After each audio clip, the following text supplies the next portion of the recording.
안녕하세요. 오션껌이란 이름으로 활동하고 있는 최하민입니다. 반갑습니다. 요즘 이제 다른 분들이랑 다를 것 없이 일하고 전주에서 가구 공장 다니면서 일하고 있는데요. 조립하는 거가 배워보고 싶어서 가구 조립하는 파트에서 일하고 있습니다. 작년 2월부터 했으니까 지금 10개월 차가 됐습니다. 고등 래퍼 때는 이제 뭐 물 사러 앞에 편의점 나갔다가도 사진 찍혀서 인스타그램에 올라오고 길 가다가도 사람들이 사진 찍어달라고 하고 그 정도였으니까 많이 알아보셨었죠. 새벽에 일어나서 건설 현장 가서 일한 적도 있고 뭐 아파트 짓는 데 가서 일한 적도 있고 지금은 정식으로 계약서를 쓰고 일을 하고 있고요. 드라이버 이렇게 쓰는 거가 조금 배워보고 싶어가지고 가구 조립하는 파트로 들어갔는데 이제는 하루 종일 하니까 잘해요.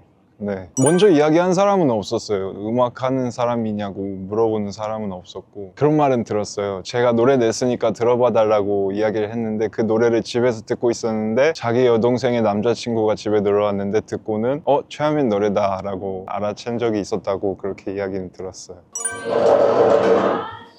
고등 래퍼 끝나고 6개월 정도는 이제 행사를 엄청 많이 다녔어요. 그렇게 바쁘게 지냈고 그때는 그게 컸어요. 다음에 어떤 음악을 만들어야 되는지 이거를 너무 고민하다 보니까 대중적인 것도 못하고 내 스타일도 못 보여주고 좀 사람들이 실망할 수 있는 그런 노래들을 발매하게 되고 그렇게 점점 관심에서 잊혀진 것 같아요. 그때부터 아프기 시작했었는지 제가 지금 가지고 있는 병명은 조울증이고 이게 정확히 언제부터 시작됐는지는 알 수가 없어요. 왜냐면 제 자신이 이상하다는 걸 눈치를 못 채고 있었으니까. 판정을 받게 된 거는 거리에서 이제 소방관 분들이랑 경찰 분들이 이제 저를 잡아서 강제로 입원을 시켰을 그러니까 입원이 필요하기 때문에 입원을 해야겠다는 결정을 부모님들이 내리시고 가서 입원했을 때 이제 조울증인 거를 알게 됐고 그때 치료를 받기 시작했고 지금 와서 제가 그 과거의 흔적들 보면은 진짜 얘가 왜 이랬을까 하면서 저 스스로도 너무 뭐가 씌어가지고 한 것처럼 이제 행사가 없어지고 나서 그 건강보험료를 제때 내야 되잖아요. 그때도 아팠는지 나는 건강하니까 안 내도 되라는 이상한 생각에 꽂혀가지고 안 냈어요. 한 몇 개월을. 나중에 그게 쌓여가지고 당장 낼 돈이 없으니까 계정을 팔면 돈이 되겠다. 블루 체크 딱지가 붙어 있으면 계정 이름을 못 바꿔요. 근데 계정 이름을 바꿔야 팔 수 있는 거잖아요. 근데 그걸 무시하고 그냥 팔았어요. 돈을 한 600만 원인가 받았는데 이름을 못 고치니까 이제 제 이름으로 해서 이상한 게시글을 올린 거예요. 이거는 다시 돈 돌려주고 가져와야겠다 해서 가져온 다음에 계정을 그냥 삭제해버렸어요. 왜 삭제를 했냐면 그때 또 제가 제주도에 배 한 번 더 타고 들어가면 추자도가 있어요. 거기에 문어 잡는 배를 타러 갔어요. 돈을 벌려고. 가서 보니까 인스타그램에 뭐 멋있는 걸 올려야 되는데 멋있는 게 없고 팔이 날아다니는 방 한 칸만 있는 거예요. 그래가지고 이거는 내가 인스타그램에 뭐 올리고 싶어서 올리면 손해다 해가지고 그냥 삭제해버렸어요. 그때 제가 제정신이 아니었을 때 인스타그램에 상상으로 쓴 글이 있는데 어떤 내용이었냐면 차에서 뛰어내리고 논두렁 물 마시고 그런 내용. 그게 제가 정신을 차렸을 때는 이미 너무 많이 퍼져버려서 제때 해명을 못했던 그런 글이 있어요. 그건 다 사실이 아니고 이제 이 자리를 빌어서 그거를 어쩌다 보게 되신 분들한테 기분이 안 좋으셨을 텐데 이 자리를 빌어서 사과드리고 싶어요. 이게 핑계가 될 수 없지만 그때 조울증이 가장 심했던 때고 그리고 무조건 제가 다 잘못한 거고 그걸 알고 있어서 깊이 반성하고 그거는 사연은 너무 복잡한데 왜냐면 사연이 제 핑계고 제 잘못을 인정 안 하는 걸 풀어서 이야기하는 거기 때문에 아직도 자중하고 있고 피해자한테 너무 미안하고 다시는 그런 일 안 생기게 치료받고 사회 구성원으로서 잘 할 수 있도록 열심히 일도 하고 이제 내원하면서는 제가 여자친구가 많이 도와줘요. 옆에서 너 이때 좀 이상했어 하면은 의사 선생님한테 그거를 말씀드리면 그에 맞게 약을 조정을 해주셔요. 조증이 심하면 약을 늘리고 조금 많이 처진다 싶으면 줄이고 해가지고 지금 약을 딱 맞게 정해서 그걸 계속 꾸준히 먹고 있어요. 정신 차린 계기는 여자친구 만나고 여자친구한테 어울리는 남자가 되려면 이렇게 살면 안 되겠다. 왜냐면 나에 비해 너무 예쁜 여자니까 이 여자한테 맞춰야겠다라는 생각으로 그래서 하체 운동도 시작하고 원래 하체 안 하거든요.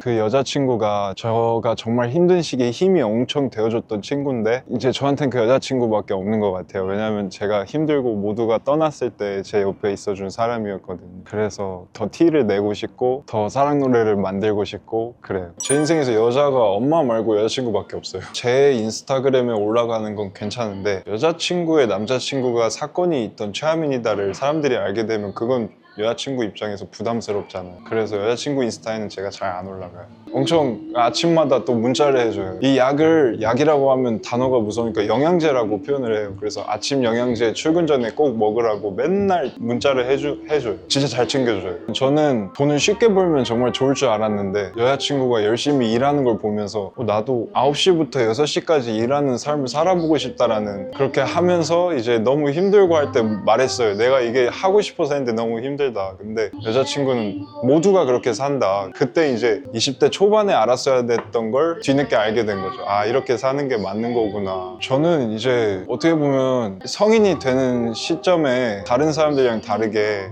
엔터테인먼트적인 부분에서 수입이 있었기 때문에 일을 하지 않았었어요. 그러니까 개념이 다른 일이었죠. 노동을 하지 않았었는데 그 노동의 의미를, 참뜻을 여자친구가 알려준 것 같아요. 열심히 살아야 사람이 피폐해지지도 않고 하고자 하는 걸 이룰 수 있고 그런 의지도 생기게 되고, 이런 부분을 많이 배웠어요, 그 여자친구한테. 그래서 일도 더 열심히 하게 된 것 같아요, 여자친구 때문에. 지금까지 지각 딱 한 번 했어요. 그때 진짜 하늘이 무너지는 줄 알았어요. 그런 회사에서 지각을 한다는 게 좀 무섭거든요. 조울증이 걸리면 제가 생각했을 때 쓸데없는 시간을 굉장히 많이 보내요. 근데 안 그러려고 헬스 끊어서 운동을 진짜 꾸준히 했어요. 거의 3년 가까이 헬스 계속 했는데, 긍정적이면 지지 않을 거다. 그래가지고 개수를 셀 때 긍정 하나, 긍정 둘, 긍정 셋 하면서 운동을 하고 건강하게 좀 스트레스 풀면서 재발 안 하게 관리하고 노력하고 있어요. 그러니까 저는 정상인처럼 살면 그게 진짜 만족스러운 거라고 생각을 해요. 왜냐면 병이 있으니까. 근데 지금 너무 잘 살고 있는 것 같고, 그죠? 갓생 살고 있습니다. 부모님 걱정 많이 하셨죠. 고생도 많이 하셨고 상처도 많이 받으셨고, 이제 아들이 처음에 일용직 나간다고 했을 때는 걱정을 솔직히 많이 하셨는데, 이제는 좀 어엿한 직장, 계약서 쓰고 일하는 곳에서 일하니까 또 꾸준히 잘 나가니까 되게 뿌듯해 하시는 것 같아요. 이번 겨울은 어떻게 될지 모르겠는데 작년 겨울에 그래서 엄마랑 시간을 많이 보냈어요. 일을 안 했던 때여가지고 눈 오는 날 산에도 가고 뭐 좋은 카페도 많이 같이 가고 막 눈사람도 같이 만들고. 근데 그때 보냈던 시간이 이제 사진도 있고 하니까 힘들 때 많이 힘이 되는 것 같아요. 이번 겨울도 회사 때문에 될 수 있을지 모르겠지만 시간 내서라도 어머니랑 좋은 시간 같이 보내는. 돌아보면 그냥 고등 래퍼 이런 거 없이 쭉 살아왔더라면 뭐 길 가면서 불편한 것도 없었을 테고, 이제 10대 마지막 이제 성인이 되는 그쯤에 눈치를 너무 많이 보고 막 사람들 관심을 많이 받고 하다 보니까 아마도 그런 것들의 후유증으로 생기지 않았을까 하는 저만의 생각은 조금 있었어요. 기대에 못 미치고 성과도 점점 떨어지고 그래 우울해지고 하니까 그랬던 것 같아요. 앞으로의 활동은 우선은 복귀할 생각은 없어요. 왜냐하면 좀 더 자중해야 되는 사람이라고 생각하고, 음악을 업으로 생각해서 막 빵 떠야지 이런 생각도 없고, 여자친구랑 그냥 들려주면서 이거 만들었는데 어때? 좋아. 그래 그러면 이거 낼게 하고 내고, 어때? 별로야. 그래 이거 고칠게 하고 고치고. 루틴이 퇴근하고 집에 오면 6시인데요 밥을 먹고 헬스 가서 운동을 한 1시간 하고 돌아와서 이제 작업하고, 한 며칠 그렇게 하면 노래가 3-4개가 돼요. 그러면 이제 여자친구한테 들어봐 주세요 하고 보내면 이거 좋아 이거 바꿔 하면은 이제 그렇게 해서 짜투리 시간 이용해서 작업해가지고 만들고. 비트를 여자친구가 골라줬어요. 그래서 작업을 해서 보냈는데 너무 좋다 이러는 거예요. 내가 골라준 비트니까 다시 작업해봐, 넌 더 잘할 수 있어, 이렇게 하는 거예요. 알겠어 하고 수정해가지고 들려줬는데 훨씬 좋다, 이걸로 가자, 싹 고쳐가지고 나온 노래. 여자친구 저한테 감독님이에요. 다 해가지고 감독님이에요. 네, 삶의 감독님. 그냥 차가운 도시 사랑 같은 노래. 그 노래에서 사랑이 의미하는 게 연인만을 의미하는 게 아니라 뭐 밤 공기, 내가 살아온 거리, 그 시간들도 사랑으로 표현을 해서 도시랑 사랑을 나란히 이렇게 제목에 표현하고 싶어요. 이런 재밌는 놀이처럼 음악을 계속 할 것 같아요. 일은 업이고 음악은 취미고, 이렇게. 고등 래퍼가 제가 성공했었을 때고 지금은 망했고 이런 것보다는 쭉 음악을 해봤는데 고점이 한 번 있었고 또 앞으로 쭉 할 거니까 또 고점이 있겠지라는 생각으로 하고 있어요. 그리고 이렇게 힘든 시기가 없었다면 이걸 극복하기 위한 노력도 안 했을 것 같아요. 큰 후회가 있었기 때문에 이게 원동력이 돼서 운동도 하고 노력을 하는 사람으로 만들어주는 계기였던 것 같아요. 그 어떻게 보면 한 번의 실패가. 여러분 그 2026년 행복한 한 해 새해 되시길 바라면서 인사 마치겠습니다. 감사합니다.